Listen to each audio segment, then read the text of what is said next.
La reproduction est une étape cruciale pour développer un élevage porcin rentable et performant. Cependant, de nombreux éleveurs rencontrent des défis tels que les taux de fécondité faibles ou des problèmes lors des mises bas. Dans cette vidéo, je vais vous donner toutes les clés pour maîtriser cette étape, de la sélection des reproducteurs jusqu'à l'élevage des porcelets. Donc je vous invite à rester jusqu'à la fin de cette vidéo car les astuces que je vais vous partager pourraient transformer votre élevage. Si vous n'êtes pas encore abonné à cette chaîne, je vous invite à le faire en même temps. N'hésitez pas de liker cette vidéo pour nous soutenir, pour aider YouTube à recommander cette vidéo à d'autres personnes ressources. La première étape de cette vidéo concerne le choix des reproducteurs. Il faut bien choisir ses reproducteurs. Voici les critères à prendre en compte dans le choix des trus. Pour choisir des trus pour la reproduction, choisissez des trus ayant un corps bien proportionné, des pattes solides et une bonne ossature. Choisissez des trus ayant au moins 12 mamelles pour garantir la bonne lactation des futurs porcelets.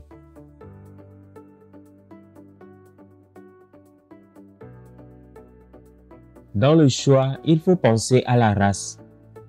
Il faut privilégier les races reconnues pour leur productivité, par exemple la race Large White qui a une excellente prolificité et une bonne capacité d'allaitement. La race Land Race a une bonne fertilité et une croissance rapide des porcelets. Donc vous devez choisir ces races qui sont plus performantes que la race locale. Il faut penser à l'historique des reproducteurs que vous voulez choisir. Si vous achetez une true adulte chez quelqu'un, renseignez-vous sur le nombre de porcelets qu'elle a déjà donné dans le temps et sur son comportement maternel. Pour le choix du véra, il faut penser à un véra en bonne santé et qui est vigoureux. Il faut choisir des véras actifs, bien musclés, sans boiterie ni signe de maladie. Il faut penser également à la lignée génétique. Recherchez un véra issu d'une lignée performante pour garantir des futurs porcelets robustes et qui ont une croissance rapide.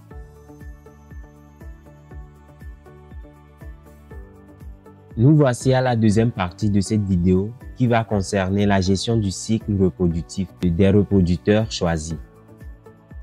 Il faut noter qu'avant de faire l'accouplement, il faut que la true soit en chaleur.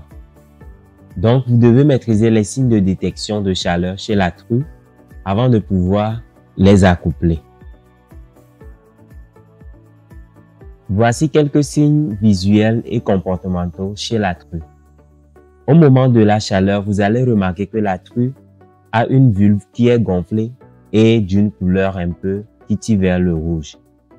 En ce moment, il y aura des sécrétions vaginales qui sont claires et vous allez remarquer que votre true s'agite et perd un peu d'appétit. Il y a des grognements, des réflexes d'immobilité. Surtout pour détecter la chaleur chez la true, c'est le réflexe d'immobilité.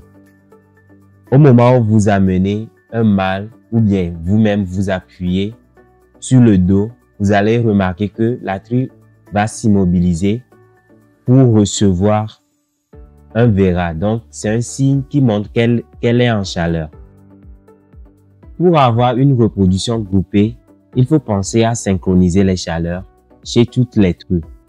Grâce aux phérohormones chez la race porcine, lorsqu'on approche un véra auprès d'une true, ça déclenche la chaleur.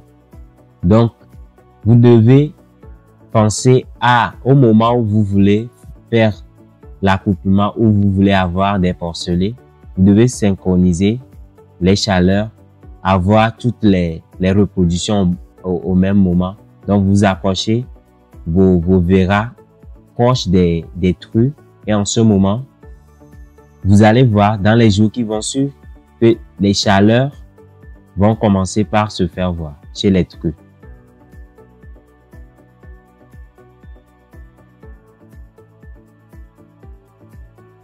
Donc, il faut noter que les chaleurs durent de 2 à 3 jours chez la true.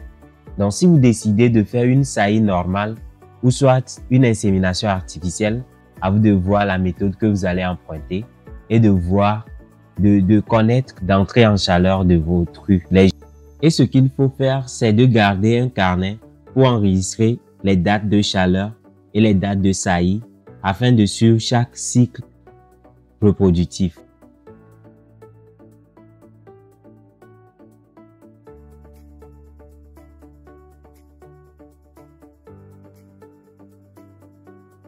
La troisième partie de cette vidéo concerne le suivi de la gestation et la préparation à la mise bas. La gestation chez la true dure de 114 jours, ce qui fait 3 mois, 3 semaines et 3 jours. Pendant les 2 premiers mois de la gestation, il faut offrir une alimentation bien équilibrée, mais il faut éviter de suralimenter la true pour éviter l'obésité, ce qui peut rendre la mise bas très difficile. Donc, il faut savoir qu'il y a un aliment destiné à la true gestante. Donc, au dernier mois, il faut augmenter légèrement la ration pour répondre aux besoins, les besoins accrus de la true, ainsi que à ses porcelets en développement.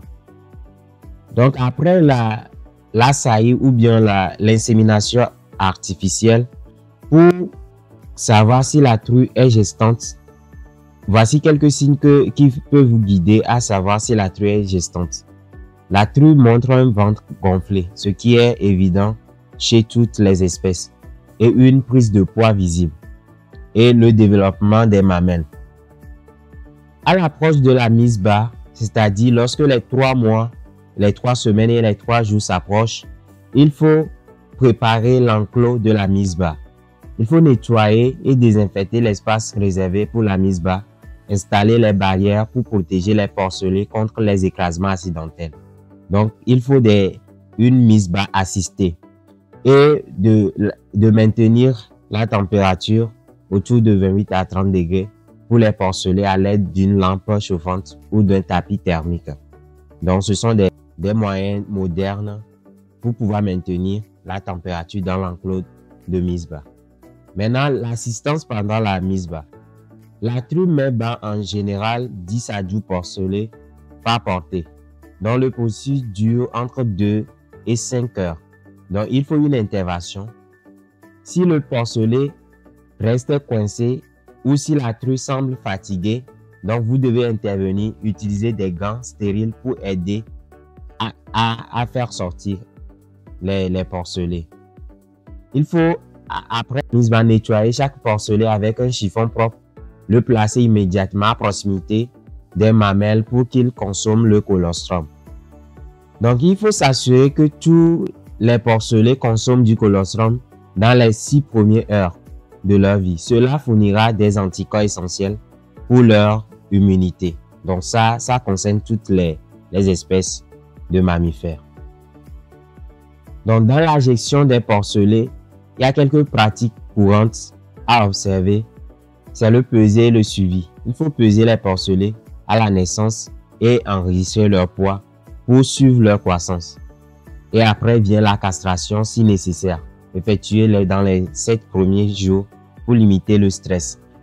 Et l'identification, utiliser des marqueurs auriculaires. Il y a plusieurs types d'identification des porcelets pour suivre leur performance. Après, ça vient le sevrage. Généralement, le sevrage se fait entre le 21e jour et le 28e jour. C'est-à-dire en moyenne 3 semaines ou 1 mois, on doit faire le sevrage. Et après ça, il faut fournir un aliment pour les porcelets, un aliment riche en protéines pour garantir leur croissance. Et voici, vous avez toutes les étapes pour maîtriser la reproduction dans votre élevage porcin. Avec une bonne gestion des reproducteurs, un suivi rigoureux des cycles et des soins adaptés, vous pouvez maximiser vos performances. Avez-vous des questions? Laissez-les en commentaire ou bien partagez avec nous vos différentes expériences. Je suis là pour vous aider. N'oubliez pas de liker, de vous abonner et de partager cette vidéo autour de vous. Merci et à très bientôt sur Parlons Élevage ici.